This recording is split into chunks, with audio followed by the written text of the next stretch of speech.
Hello and welcome to soul connection podcast. আমি অরুণাভ খাসনবিশ, আপনাদের host for the podcast. আপনারা অনেকেই আমাকে ইতিমধ্যে চেনেন, যারা চেনেন না তাদের জন্য একটুখানি বলে দিই, আমি প্রধানত একজন পরিচালক, কিন্তু আমার আরেকটা পরিচয়ও আছে, সেটা হলো সোল কানেকশন পডকাস্ট, যেখানে আপনারা আজকে আমায় দেখছেন। আজকে আমার সঙ্গে কোনো গেস্ট নেই। জেনারেলি আমার উল্টো দিকে একটা অন্য চেয়ারে আরেকজন মানুষ বসে থাকে, যার সঙ্গে আমি কথা বলি এই পডকাস্টে। আজকে আমার মনে হলো যে 2024, first of all happy new year to everyone. খুব ভালো থাকবেন, 2024টা দারুণ কাটুক। প্রথমত সোল কানেকশন পডকাস্টকে এতটা ভালোবাসা দেওয়ার জন্য অনেক অনেক ধন্যবাদ। বিশ্বাস করুন, দুর্দান্ত লাগে যখন রাস্তায় মানুষ দেখে বলে আপনার পডকাস্ট দেখি। এই ফিলিংটা বা এই অনুভূতিটা খুব পার্সোনাল, খুব ভালো লাগার, এবং এই পুরো ভালো লাগাটার এই পুরো ভালোবাসাটা আপনারা যদি আমাকে না দিতেন তাহলে বোধহয় এই জিনিসটা অ্যাচিভ করতে পারতাম না। সো অসংখ্য ধন্যবাদ আপনাদের প্রত্যেককে, যারা সোল কানেকশন পডকাস্ট দেখেছেন, যারা সেটা নিয়ে কথা বলেছেন, যারা পার্সোনালি আমাকে প্রচুর মেসেজ করেছেন, যারা কমেন্ট করেছেন, অনেক দারুণ দারুণ দুর্দান্ত সব কমেন্ট করেছেন। তাদের সবাইকে দিল সে থ্যাংক ইউ, মন থেকে ধন্যবাদ।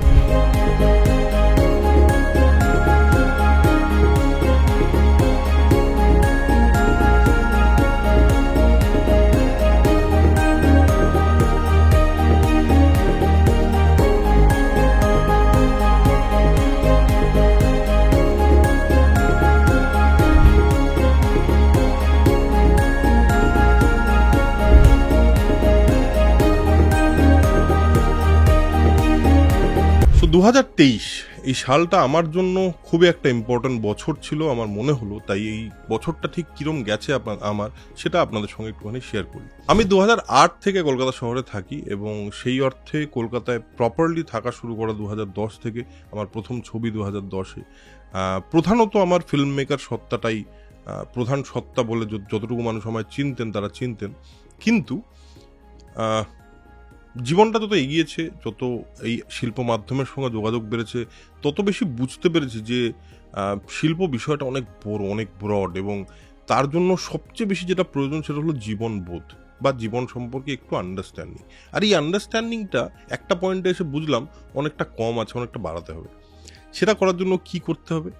সোজা উপায় পেলাম। একজন খুবই বিদগ্ধ মানুষ আমাকে বলেন যে মানুষের থেকে ভালো স্কুল কোনোটা হয় না। তো আমি যেটা করি সেটা হলো বিভিন্ন মানুষের সঙ্গে কথা বলা শুরু করি, এবং তাদের জীবনে ঠিক কি চলছে, তাদের জীবনটা কিরকম ভাবে গেছে, তাদের উপলব্ধিটা এই মুহূর্তে কোন জায়গায় দাঁড়িয়ে আছে, এই সমস্ত জানার চেষ্টা করতে থাকি। এবং আমি দেখতে থাকি যে এই সমস্ত হতে হতে যত জানছি, যত বুঝছি আরেকটা মানুষের জীবন, তত বেটারমেন্ট আমার মধ্যে আমি ফিল করছি। ঠিক সেই কারণেই 2022-এর শেষে আমরা ডিসাইড করি, মানে সন্দেশ.tv ডিসাইড করে যে চলো একটা ইন্টারভিউ সেশন করলে কীরকম হয়। তো আমরা প্রথম যেটা করি সেটা হলো খরাজদাকে আমি ফোন করি। খরাজদার সঙ্গে আমার আগের পরিচিতি ছিল, একসাথে কাজ করার একটা এক্সপিরিয়েন্স ছিল। তো খরাজদাকে ফোন করে খরাজদার বাড়িতে যাই, খরাজদার গ্রামের বাড়িতে, এবং সেখানে গিয়ে আমরা একটা ইন্টারভিউ শ্যুট করি। টোটাল আমরা আড্ডা মেরেছি বোধহয় 5-6 ঘন্টা হবে। তার মধ্যে থেকে একটা পয়েন্টের পর সত্যি আমি এবং খরাজদা দুজনেই বোধহয় ভুলে গেছিলাম যে আমাদের সামনে ক্যামেরা আছে। আমরা জাস্ট নিজেদের মতো নিজেদের কথা বলে গেছি, এবং সেই ভিডিওটা তৈরি হয় প্রায় 2 ঘন্টা, এবং সেটা বেশ লম্বা একটা ইন্টারভিউ, অনেকটাই দীর্ঘ একটা ইন্টারভিউ। আমাদের মনে হয় যে আজকে এই মুহূর্তে এত শর্ট অ্যাটেনশন স্প্যানের সময়ে, মানে যেখানে রিলের যুগ, সেখানে এই 2 ঘন্টা 2.5 ঘন্টা কে দেখবে? সুতরাং আমাদের মনে হয় ঠিক আছে, চলো স্টিল লেটস আপলোড, দেখা যাক কি হয়। 2022-এর ডিসেম্বরে আমরা সেটা আপলোড করে জাস্ট মনে হয় ঠিক আছে, আমাদের কাছে করা ছিল, আপলোড করে দিই।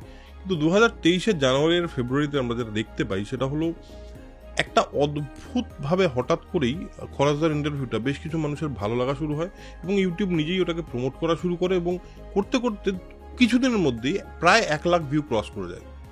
আমরা বুঝতে পারি কোথাও গিয়ে ওকে আচ্ছা, এরকম ধরনের কনভারসেশনও মানুষের ভালো লাগে। তারপর রজতাভ দত্তের সঙ্গে একটা ইন্টারভিউ ছিল, সেটা আমরা করি একই রকম ফরম্যাটে, এবং করার পর দেখি সেটাও বেশ কিছু মানুষের ভালো লেগেছে। তা আমাদের মনে হয় যে এটা কন্টিনিউ করা যেতে পারে। আমার মনে হয় যেইভাবে যতটা জেনুইনলি আমি একটা মানুষের কাছ থেকে তার জীবনের কথা জানতে চাই, আমার মনে হয় লোকজনের বোধহয় সেটাই ভালো লেগে গেছিল, এটা আমার মনে হচ্ছে। সেখান থেকেই শুরু হওয়া পডকাস্টের আমরা শুরু করেছিলাম সম্পূর্ণ আলাদা আলাদা বিষয় নিয়ে কথা বলবো বলে। তো 2023 শুরু করি আমরা সোল কানেকশন পডকাস্ট। তার একটা বড় কারণ, এই পুরো বিষয়টাকে পডকাস্টে কেন শিফট করলাম, তার খুবই ইম্পর্ট্যান্ট একটা কারণ হলো যে এতটা কোয়ান্টিটিতে, মানে সপ্তাহে একদিন করে যদি একটা করে এপিসোড আমাদের আনতে হয়, আর প্রত্যেকটা এপিসোড যদি আমাদের বাইরে গিয়ে শ্যুট করতে হয়, that is becoming very expensive. তো আমাদের মনে হলো যে এই পুরো এক্সপেন্সটাকে কমিয়ে আমরা সেম এক্সপিরিয়েন্সটা যদি একটা কথোপকথনের মধ্যে আনতে পারি ওভার দ্য টেবিল। শুরু হলো 2023 মার্চ থেকে সোল কানেকশন পডকাস্ট, এবং তারপর একের পর একটার পর একটা এপিসোড চলতে থাকলো, এবং আমরা 33টা এপিসোড করলাম 2023-এ।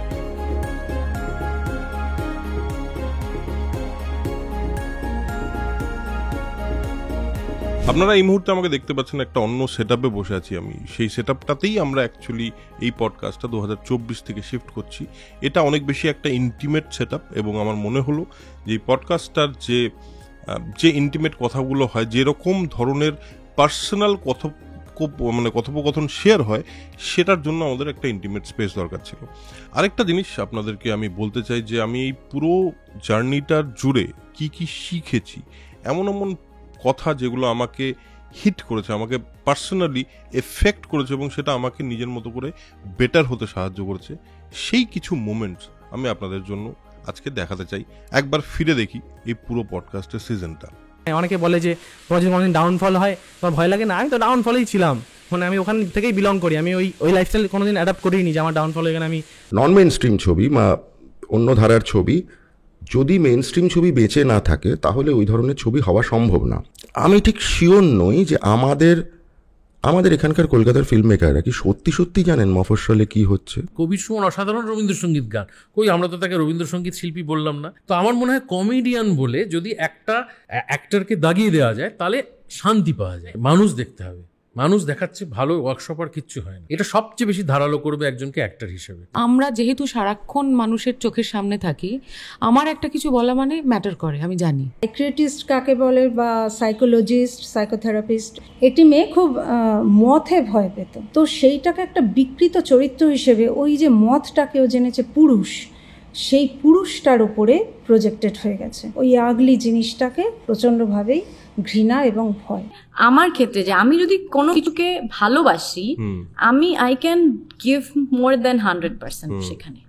যে ফেমিনিজম যেটাকে বলা হয়, আর আজকের সারা পৃথিবী জুড়ে ওমেনরা যেটা করেন, দুটোর মধ্যে একটা বিরাট গন্ডগোল হয়। কি কারণ আমরাই অ্যানাউন্স করে দিচ্ছি ওয়ার্ল্ড ক্লাসিক, আমরাই অ্যানাউন্স করে দিচ্ছি ওয়ার্ল্ড ক্লাস।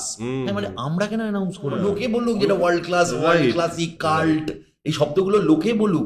আমরা খুব মিডিওকার কাজকে সেলিব্রেট করছি। জ্ঞানী গুণী মানুষ তারা মেনে নেবে যে না না আমরা ভুলছিলাম, কিন্তু সাধারণত মানুষরা মানতে চায় না। এবার সায়েন্টিস্টরাও মানুষ, তারাও এই ভুলটা করে। ইনভেস্টরের সাথে সঠিক এক্সপেকটেশন সেট করা খুব জরুরি। You can't go out and take funding thinking investor তোমার কাজ করে দেবে। আমাদের দেশে বা আমাদের রাজ্যের যে শিক্ষার অবস্থাটা, সেইটা আমাকে একটু বদার করছে। শিক্ষার যে ভ্যালুটা, সেইটা ভীষণ রকমভাবে আন্ডারমাইন করা হয়। আমাদের সমাজটাই একটা আইডিওলজিহীন একটা সমাজে বিলং করছে, যেখানে তুমি বুক চিতিয়ে সব জায়গায় বলছো হ্যাঁ আমি তো এটা করছি, প্রকাশ্যে করছি, বেশ করছি। মাথার উপরে মানুষ আর তলাতেও মানুষ, মধ্যিখানে এআই চাকরি খাবে না।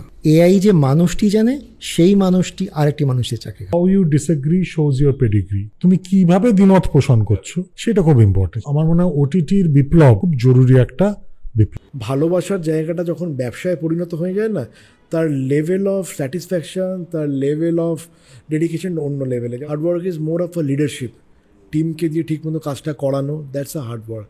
তো অভিনেতার কাজই ট্রুথটাকে আনা, যে acting is behaving truthfully under imaginary circ. দেখো, প্রিডমিনেন্টলি বিখ্যাত হওয়ার জন্যই অভিনয়ে আসে মানুষ। Let's face the fact. বাংলায় কিন্তু প্রথম কুকবুক বের হয় ভারতবর্ষে। মহারাজা মেহতাব চাঁদ, তিনি তার পৃষ্ঠপোষকতায় 1831 সালে প্রথম বেরোয় পাক রাজেশ্বর। মধ্যবিত্তের একটা ব্যাংক ব্যালেন্স আছে, সেটা হচ্ছে তার আত্মমর্যাদা, তার সেলফ রেসপেক্ট। ট্যাক্সের প্রয়োজন পড়লো মূলত কিন্তু সৈন্যদের জন্যে, যে সৈন্যরা আমার হাতে থাকবে এবং তারা তাদের ইনকামের থেকে একটা পার্ট আমাকে দেবে। মানে এখনো তুমি কানেকশনটা পাবে না কিন্তু সলিল চৌধুরীর থেকে হেমন্ত মুখোপাধ্যায় যে এন্টার, বা পঙ্কজ কুমার মল্লিক, এই যে এন্টার কানেকশনটা না, দিস ইজ স্টিল মিসিং। এখন Right, তুমি right. বব ডিলানের সাথে একটা কানেকশন পেয়ে যেতে পারো, বা কারোর সাথে। আমার জ্ঞান প্রকাশ সাথে কোনো কানেকশন নেই। অ্যাংজাইটি, ফিয়ার, অ্যাঙ্গার, এগুলো কিন্তু সার্ভাইভাল ইমোশন।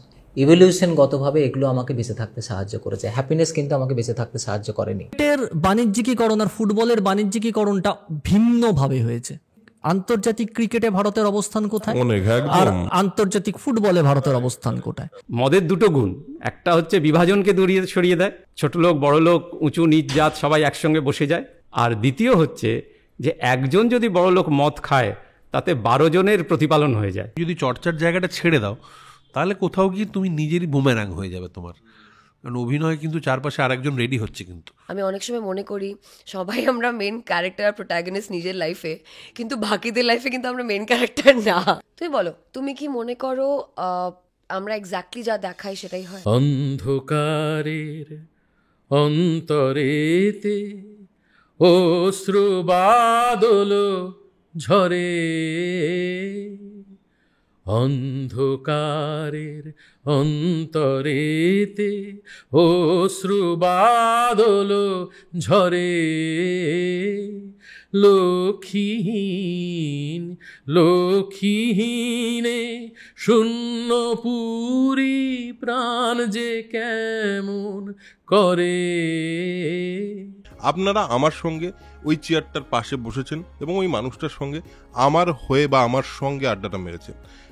তো এই ধারাটা চলতেই থাকবে। আমরা কন্টিনিউ করব সোল কানেকশন পডকাস্ট, সপ্তাহে একটা করে এপিসোড প্রত্যেক দিন আসতে থাকবে এবং আমরা চেষ্টা করব এমন এমন মানুষকে নিয়ে আসতে যে মানুষ থেকে আমি কিছু শিখতে পারি, আমার সঙ্গে আপনারাও উল্টো দিকে বসে একসাথে শিখতে পারেন। আরও একটা খবর আছে, সেটা হলো 2024-এ আমরা শুধু সোল কানেকশন পডকাস্ট ভিডিও যেটা আপনারা ইউটিউবে শুনতে পান, তার বাইরেও অনেকগুলো সেগমেন্ট অফ পডকাস্ট নিয়ে আসছি, যেগুলোর বেশিরভাগই হবে অডিও পডকাস্ট, এবং সোল কানেকশন হিন্দি এবং সোল কানেকশন ইংলিশ এই দুটোও খুব শিগগিরই আসতে চলেছে আমাদের ওয়েবসাইটে এবং বাকি অন্যান্য অডিও পডকাস্ট প্ল্যাটফর্মে।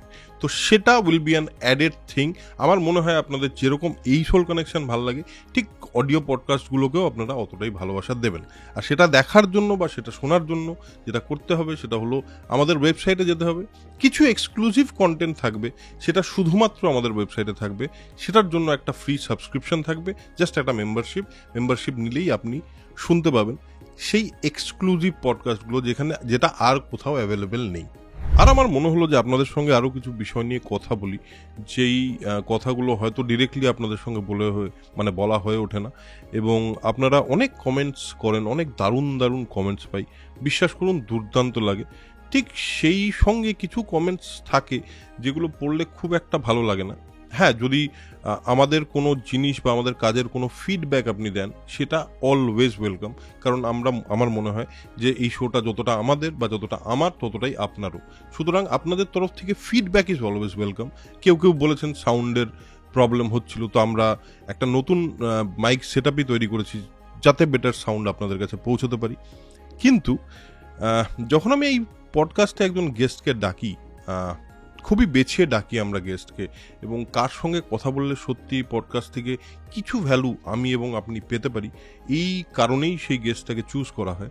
অনেক সময় দেখা যায় যে বেশ কিছু মানুষ তাদেরকে যথেষ্ট ডিসরেসপেক্টফুল কথা বলে, সেটা না কোথাও গিয়ে একটু খারাপ লাগে। কারণ আমি যখন একটা গেস্টকে ডাকছি, উল্টো দিকে যখন সেই মানুষটা বসে আছে, আমি কিন্তু খুব জেনুইনলি, খুব রেসপেক্টফুলি সেই মানুষটার কাছ থেকে তার পার্টিকুলার বিষয়টা সম্পর্কে জানতে চাই, তার লাইফ সম্পর্কে জানতে চাই, বা কোনো বিষয় যদি সেই মানুষটা বেশি জানে আমার থেকে, আমি সেই সম্পর্কে জানতে চাই। আমি কিন্তু খুবই রেসপেক্টফুল হয়েই কাজটা করি। আমার মনে হয় আমার সঙ্গে সঙ্গে আমিও চাইবো যে সেই রেসপেক্টটা আমার দর্শকদের তরফ থেকেও আমি পাই। দ্যাটস ইট, এর চেয়ে বেশি কিছু নয়। ধন্যবাদ দেওয়াটা তো দিলাম, অনেক ধন্যবাদ দিলাম, কিন্তু আমার মনে হয় ভালোবাসা পেলে ভালোবাসা দিতে হয়। তাই অনেক ভালোবাসা আপনাদের সকলের জন্য, এত ভালোবাসা দেওয়ার জন্যই এই ভালোবাসাটা। এবং আশা করি 2024-এ আমরা এখন অবধি 40,000 সাবস্ক্রাইবারে পৌঁছেছি। আশা করি আমরা এই 2024-এ অ্যাটলিস্ট 2 লাখ সাবস্ক্রাইবারে পৌঁছতে পারবো, যদি আপনারা আমাদের সঙ্গে থাকেন। সোল কানেকশনকে আরও বেশি জায়গায় পৌঁছে দিন, আরও বেশি মানুষের সঙ্গে সোল কানেকশনকে শেয়ার করুন, এবং এই ধরনের কনভারসেশন যাদের ভালো লাগতে পারে তাদের সঙ্গে হোয়াটসঅ্যাপে, ফেসবুকে, যেখানে পারেন জাস্ট শেয়ার করুন।